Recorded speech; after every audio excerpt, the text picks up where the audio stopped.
pemirsa Satelit TV, kembali lagi bersama saya Dwi Hasfinentias dalam program acara Wonge Dewek Spesial Pemilu tahun 2024. Kenali wakilmu, titipkan aspirasimu.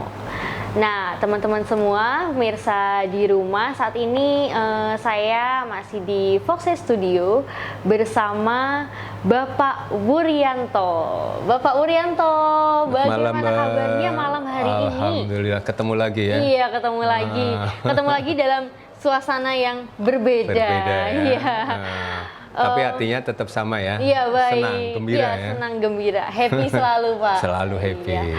Nah, Pak, pemirsa di rumah pasti tidak lupa ya dengan sosok seorang Bapak Wuri ini. Karena di episode sebelumnya kita sudah bercerita dari 0 sampai 100 ya Pak, sampai banyak sekali ceritanya dan luar biasa sekali Bapak Wuryanto ini sangat-sangat menginspirasi saya dan juga tentunya pemirsa di rumah begitu Pak. Nah, kita lanjutkan obrolan kita di episode sebelumnya Pak. Iya.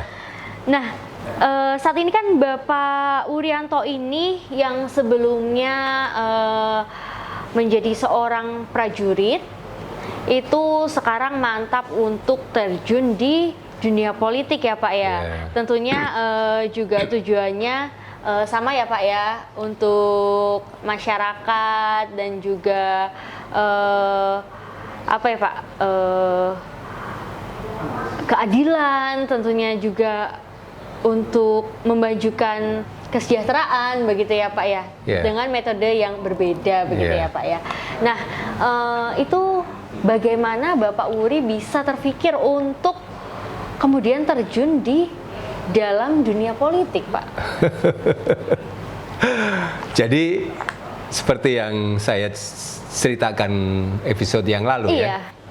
Jadi berangkat dari obsesi masa kecil. Kan tadi kemarin saya sampaikan bahwa obsesi saya itu apa wong kampungku, tetanggaku, masyarakatku kayak kebayen, miskin, melarat, susah hidupnya, mau sekolahnya penuh perjuangan.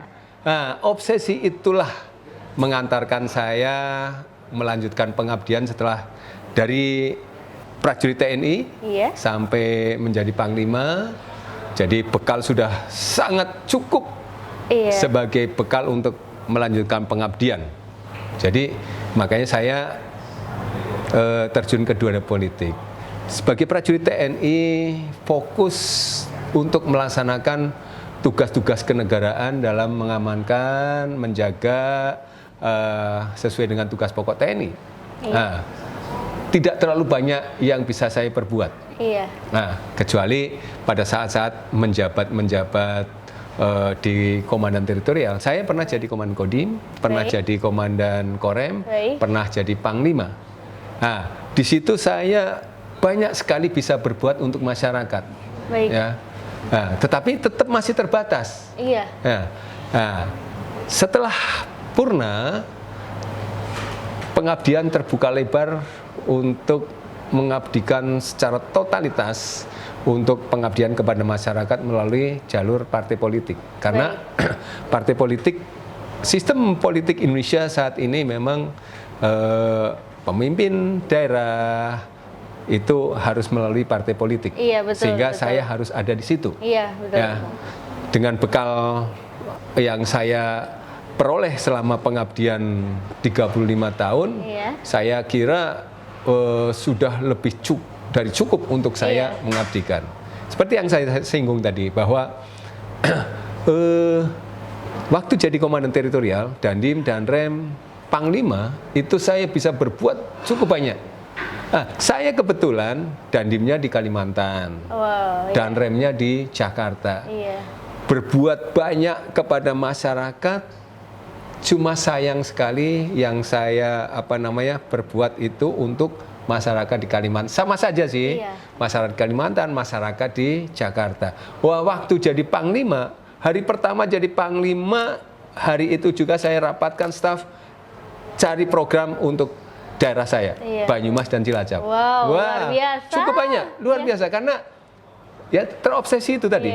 Makanya begitu banyak program yang saya buat untuk daerah saya ini, yang sangat monumental, ya, sangat monumental dan sangat dikenang. Baru pertama kali dan hanya sekali-kalinya itu SMA 1 sebagai alumnus saya di situ ada penerimaan Taruna Akmil khusus SMA 1. Tidak dicampur siapa-siapa, semuanya tes seperti Taruna SMA Taruna Nusantara. Khusus SMA 1 tes sendiri. Tim pusat datang sini ngetes sendiri, langsung yang lulus langsung dibawa ke Magelang. Luar biasa. Karena Pak Wuryanto orang ingin pengabdian kepada masyarakat Banyumas. Program-program TMMD, bakti sosial, saya curahkan semuanya kepada masyarakat Banyumas Cilacap. Semuanya di situ, penghijauan, segala macam. Semua bantuan-bantuan yang bisa saya lakukan untuk masyarakat Banyumas. Walaupun daerah-daerah lain juga sama, tapi prosentasenya lebih banyak di masyarakat Banyumas dan Cilacap. Nah, kalau saya menjadi anggota DPR RI, pasti saya lebih banyak bisa berbuat untuk masyarakat sini, karena daerah sini, dan untuk Indonesia tentu. Karena tidak terpatok tugas dan fungsi tadi ya Pak ya. Jadi itulah yang kenapa saya terjun ke dunia politik. Iya, baik. Tapi Pak Wuryanto, tanggapan Bapak mengenai politik di Jawa Tengah saat ini bagaimana Pak? Politik di Jawa Tengah, jadi tentu politik di Jawa Tengah tidak lepas dari sistem politik yang dibangun hari ini di Indonesia. Ya, gonjang-ganjing politik 2019, pemilu, pilkada DKI terbawa sampai hari ini dimanapun, bukan hanya di Jawa Tengah. Betul. Tetapi alhamdulillah Jawa Tengah saya jadi panglima sangat tahu relatif lebih kondusif dibandingkan daerah-daerah lain. Hari ini kebetulan situasi politik tidak lepas dari untuk jelang 2024. Hari ini dari putra daerah Banyumas atau Jawa Tengah lah, ada calon presiden, ada Pak Ganjar, Pak Prabowo juga dari sini. Itu tentu mempengaruhi politik dunia politik saat di ini Jawa ya, Tengah. Tapi insya Allah lah dengan kedewasaan masyarakat itu bisa terjaga.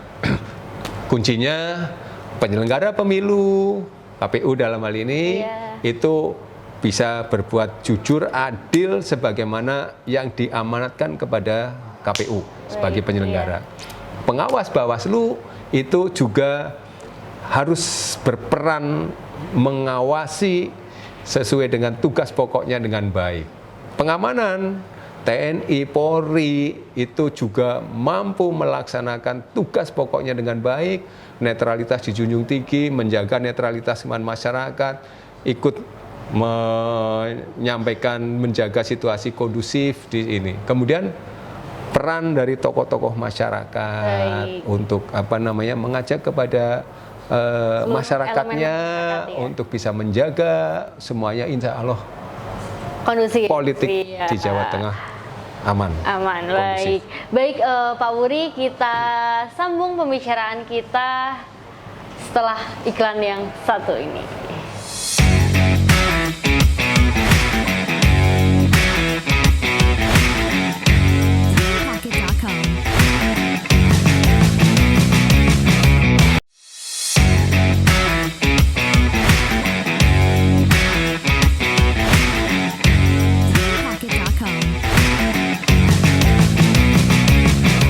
Baik, pemirsa Satelit TV, masih bersama saya dan juga Bapak Wuryanto di Foxes Studio. Baik, Pak Wuri, kita lanjutkan obrolan kita tadi. Pak, tapi berapa lama sih Bapak Wuryanto ini kemudian memutuskan mantap untuk terjun di dalam dunia politik, Pak? Sekali lagi kembali ke obsesi. Berarti kan udah lama banget. Iya. Karena obsesi itu kan harus diwujudkan. ya. Pengabdian sampai jadi prajurit hanya sampai umur 58. Saya masih sangat sehat. Iya, Saya orang bilang itu sangat potensial. Iya. Nah, kalau tidak dilanjutkan dengan pengabdian di dunia politik, alangkah sayangnya. Makanya, Iya. jadi saya ingin terjun ke dunia politik sebetulnya udah cukup lama. Saya di TNI, kebetulan jabatan-jabatan saya di teritorial, Iya. kemudian jadi Kadispenat, Kapuspen itu sangat dekat dengan dunia politik. Iya. Saya sering jadi narasumber di beberapa perguruan tinggi, diskusi terbuka dengan mahasiswa. Jadi makin memantapkan langkah saya untuk terjun ke dunia politik. Baik, berarti sudah cukup lama ya Pak ya? Sudah cukup lama. Lalu bagaimana Pak ceritanya bisa kenal dengan Partai Perindo, Pak? Oh, jangankan saya. Oh, anak kecil TK aja udah kenal Partai Perindo. Iya, saya juga tahu, Pak. Wah, marilah seluruh rakyat Indonesia. Jadi itu kan gambaran bahwa anak kecil aja kenal Perindo. Apalagi Betul. saya sebagai dulu sebagai pemerhati, pengamat partai-partai politik seluruhnya. Iya. Partai Perindo sudah umur 8 tahun kemarin, Baik. 9 tahun. Iya. Ya, hari ini 9 tahun. Jadi sudah cukup lama. Iya. Dikenal oleh masyarakat, belum masuk parlemen. Iya. Ya, belum masuk parlemen, tapi yang saya kenal Partai Perindo selama 9 tahun saya di dunia TNI sudah melihat bahwa Partai Perindo belum masuk parlemen pun sudah berbuat. Iya. Sudah Banyak kegiatan sosial. banyak kegiatan ya. sosial, tidak mengenal pemilu. Iya. Kan sekarang banyak meme, banyak jok-jok, Jokes-jokes ya, iya. berbuat baik karena mau nyalek. Partai Perindo tidak. Iya. Jadi sepanjang berdirinya Iya. itu selalu berbuat untuk masyarakat, Iya. peningkatan kesejahteraan sesuai dengan visinya. Nah, itulah yang pertama saya mengenal Partai Perindo. Banyak, Iya. ya, banyak dari teman-teman di partai lain ingin mengajak saya untuk masuk bergabung. Iya, karena Ya. Pak Wuri ini seperti mutiara, Pak. Enggak lah, mutiara kurang jernih. Oh iya, berlian ya, Pak, ya, berlian. berlian. Enggak lah, biasa Luar aja. biasa. Cuma kan banyak teman-teman semasa saya dinas, Iya. duduk di partai-partai politik, banyak yang mengajak, ayo gabung sini, gabung sana. Dari semua partai politik pasti bagus, tujuannya bagus. Cuma saya kan berpikir ke depan bahwa hari ini Iya. hari ini dan masa lalu adalah masanya partai-partai lama. Iya. Nah, ke depan adalah masanya Perindo. Iya, siap, Kenapa? siap, iya. Banyak cerita itu. Saya mungkin nggak bisa cerita di sini, tapi pastilah ya. Iya. Pasti masa keemasan pasti suatu saat akan turun. Baik. Ya, karena ya itu, mohon maaf, ya bukan rahasia umum kan, terlalu banyak dosa. Aduh. Kalau Partai Perindo kan lambangnya aja putih, jadi luar biasa. Bersih nggak ada ya, Pak, dosa. ya. Belum. Baik. Mudah-mudahan tidak ada dosa. Saya masuk Amin. sana juga mudah-mudahan tidak menjadi catatan dosa. Amin. Yang terpenting saya ingin mengukir sejarah bahwa masuknya saya di Perindo nanti akan bisa mengantarkan Perindo masuk ke Senayan. Aduh, luar biasa Bapak itu. ini. Pak, tadi kan saya bertanya mengenai bagaimana kenalnya ya Pak ya. Ya. Nah, sekarang saya pengen tahu nih, alasan terbesar Bapak Wuri memilih Partai Perindo apa Pak? Jadi gini, saya kan prajurit TNI. Baik. Prajurit TNI sebagai salah satu ya, Iya. sebagai prajurit rakyat. Iya. Ya, kita selalu berbicara tentang bagaimana kita menyatukan TNI dengan rakyat. Iya. Ya, kemudian kita juga berusaha untuk bagaimana mensejahterakan masyarakat. Iya. Ya, visinya Partai Perindo kok sejalan dengan visi yang selama ini saya jalani sebagai seorang prajurit. Iya. Artinya bahwa apa yang dilakukan oleh Partai Perindo untuk namanya aja Partai Persatuan Indonesia. Iya. Ya. Jadi Perindo hadir untuk mewujudkan cita-cita kemerdekaan. Baik. Ya. Kemudian mewujudkan persatuan yang sesungguhnya. Iya. Ya. Tercapainya persatuan itu harus ditingkatkan kesejahteraannya. Omong kosong, ya. Kita cerita masalah nasionalisme, masalah persatuan Indonesia yang sesungguhnya, itu masyarakatnya masih kelaparan, masih mencari-cari itu. Betul. Makanya Perindo bergerak, tercapainya persatuan, tapi harus ditingkatkan kesejahteraannya sesuai dengan standar tentunya. Baik. Nah, ini sejalan dengan visinya TNI, sama persis, sehingga disitulah saya mantap ya. Untuk masuk di situ. Baik. Satu hal yang menarik dari Partai Perindo apa, Pak? Yaitu peduli dengan rakyat. Baik. Ya, peduli dengan rakyat, peningkatan kesejahteraan. Kemudian dia, ya, Partai Perindo ini bergerak, berbuat bukan hanya semata-mata karena jelang pemilu. Sepanjang tahun kita sudah bergerak. Semuanya mengabdi, membagi gerobak. Walaupun sebetulnya itu, ya, peningkatan kesejahteraan adalah tugas pemerintah. Iya, betul. Tugas pemerintah. Tetapi pemerintah kan, ya, dengan segala macam keterbatasan tidak mungkin bisa mencapai semuanya. Iya, betul. Ya. Nah, Perindo berbuat. Perindo tidak mungkin mampu juga untuk meningkatkan kesejahteraan semuanya. Perindo ingin sebetulnya, ya, yang terkandung di situ, Perindo ingin menyentuh hati partai-partai yang selama ini sudah berkuasa, yang sudah mapan, yang sudah selama ini sudah, ya, dipercaya rakyat. Iya, betul. Ayo loh, Perindo yang nggak ada di parlemen aja berbuat seperti itu. Ayo loh, bantu masyarakat, bantu pemerintah untuk meningkatkan kesejahteraan. Insya Allah kalau semuanya bersatu, elemen, semua partai apalagi yang berkuasa dan lain-lain itu bersatu untuk meningkatkan kesejahteraan, tidak berpikirnya hanya kelompok, individu, golongan, itu kita sudah sejahtera kok. Baik. Itulah yang diperbuat Perindo. Menjadi Indonesia maju tentunya ya, Pak. Iya. Ya.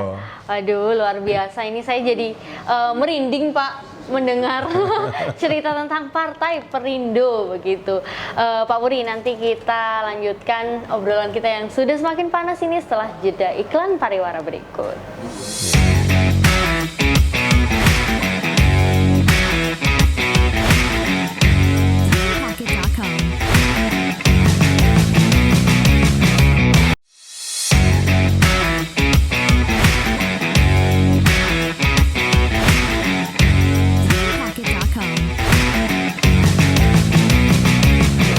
Baik, pemirsa Satelit TV, masih bersama saya dan juga Bapak Wuryanto di Foxes Studio. Pak Wuri, tadi obrolan kita kan semakin lama semakin panas nih, Pak.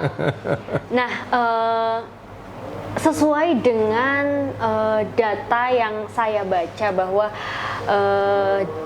DPR atau Dewan Perwakilan Rakyat itu merupakan salah satu lembaga yang kredibilitasnya masih diragukan oleh masyarakat. Nah, kenapa nih Pak Wuri memilih untuk maju menjadi calon legislatif DPR RI, Pak?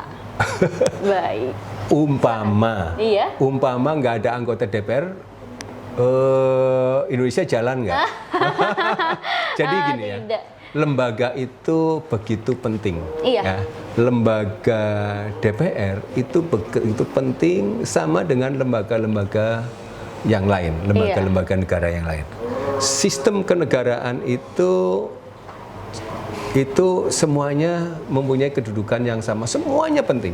Tanpa ada satu lembaga yang tidak berfungsi, itu tentu suatu negara dalam hal ini itu tidak akan berjalan dengan baik. Nah, kenapa DPR RI yang tadi disampaikan katanya tidak kredibel, tidak dipercaya dan lain-lain?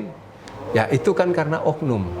Iya betul. Ya, oknum, korupsi lah, tukang janji lah segala macam. Sayang, kasihan.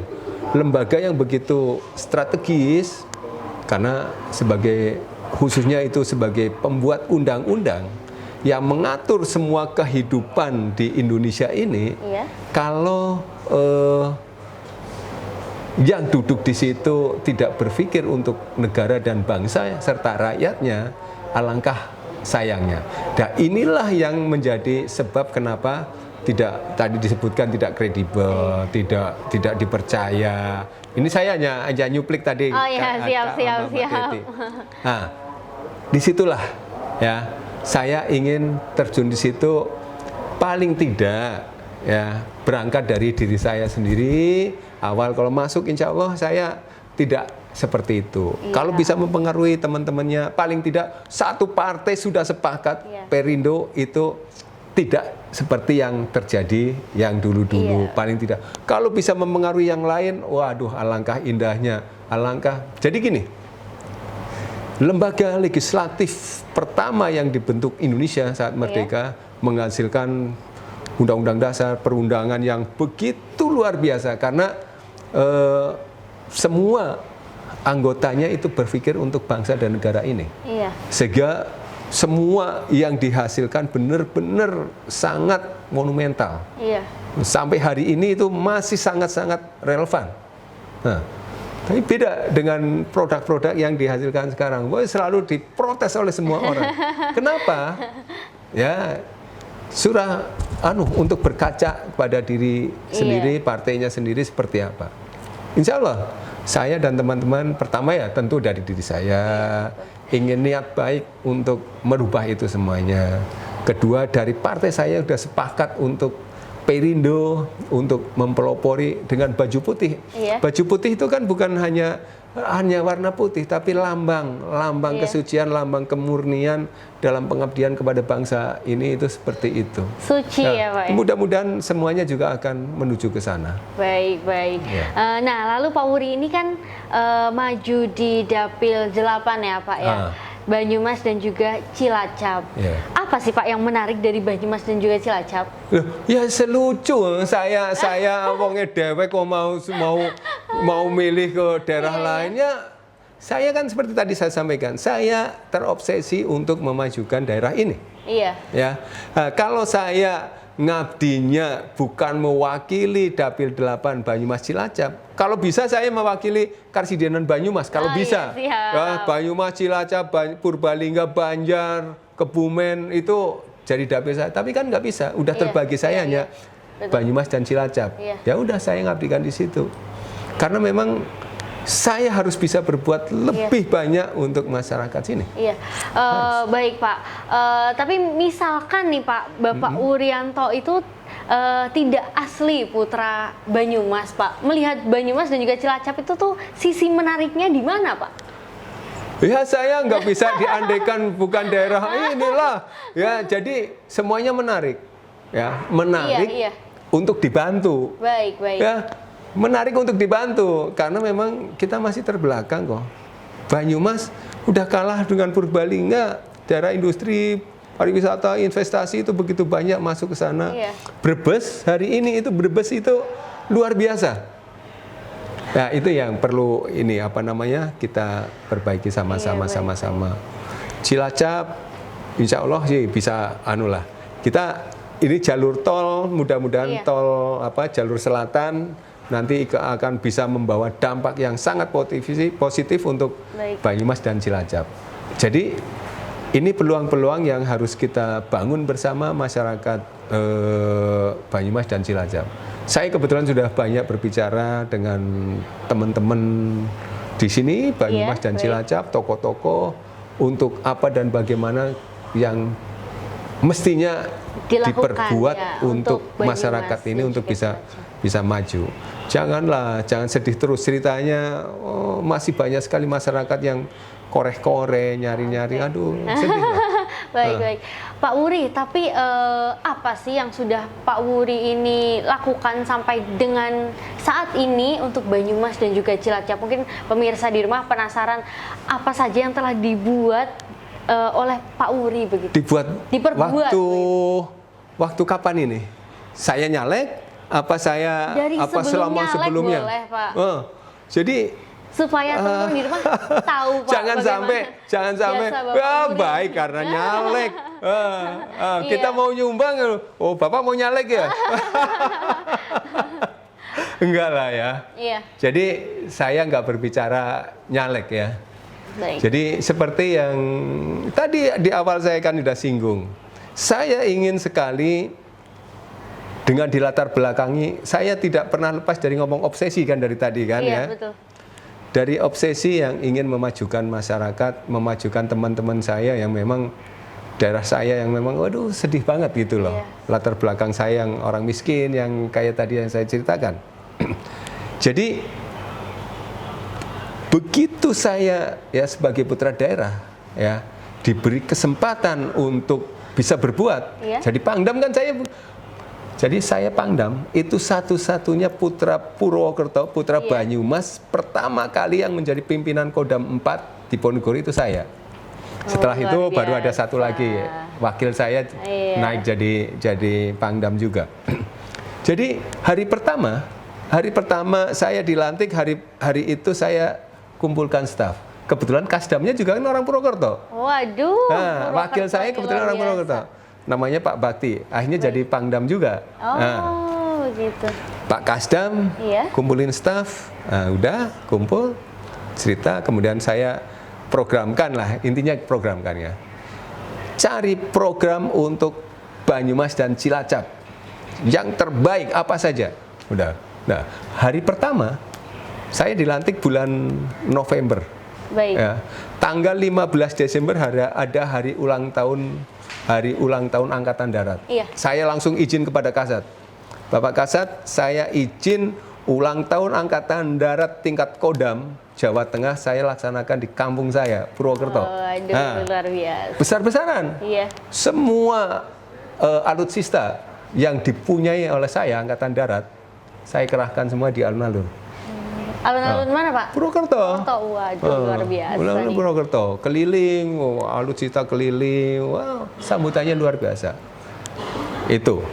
Kemudian yang tadi saya cerita, Iya. penerimaan Akmil, satu-satunya dan pertama kali dan terakhir, pokoknya sekali itu. Iya. SMA 1 penerimaan khusus, tidak ada lagi. Jadi yang tes itu hanya anak-anak kelas 3 SMA 1 Iya. yang tes, yang diterima banyak. Nggak boleh orang lain.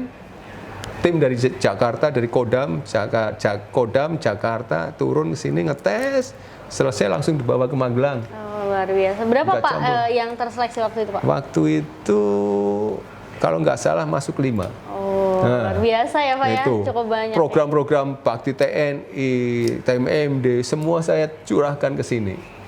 Artinya apa?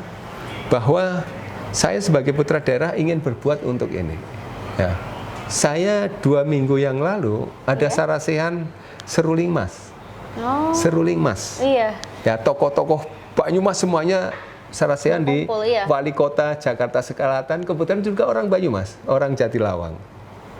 Itu di situ semua tokoh-tokoh Banyumas itu bicara untuk bagaimana mensejahterakan masyarakat Banyumas, bagaimana berbicara untuk meningkatkan pembangunan di wilayah Banyumas. Banyumas dalam hal ini itu Sekar Sidenan Banyumas. Iya, betul.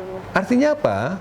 Bahwa semua orang Banyumas pasti ingin berbuat terbaik untuk daerahnya.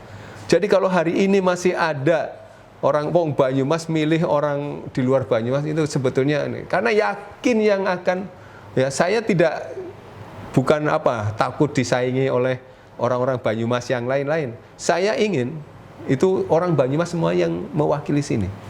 Iya. Karena memang pasti berbuat terbaik untuk daerahnya.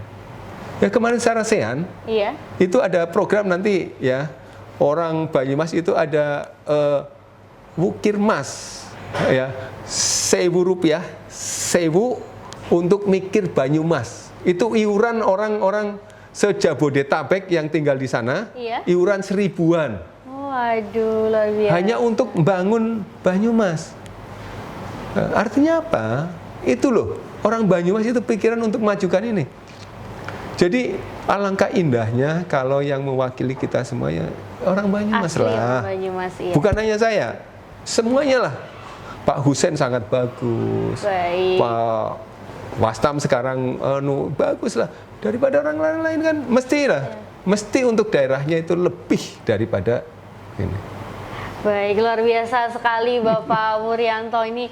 Dari tadi saya merinding Pak mendengarkan Bapak Wuryanto bercerita tentang Banyumas dan juga Cilacap tentunya Pak. Pak, tapi ini kan masih banyak sekali yang ingin saya tahu dari seorang Bapak Wuryanto ini. Tapi kita lanjutkan di episode selanjutnya ya Pak.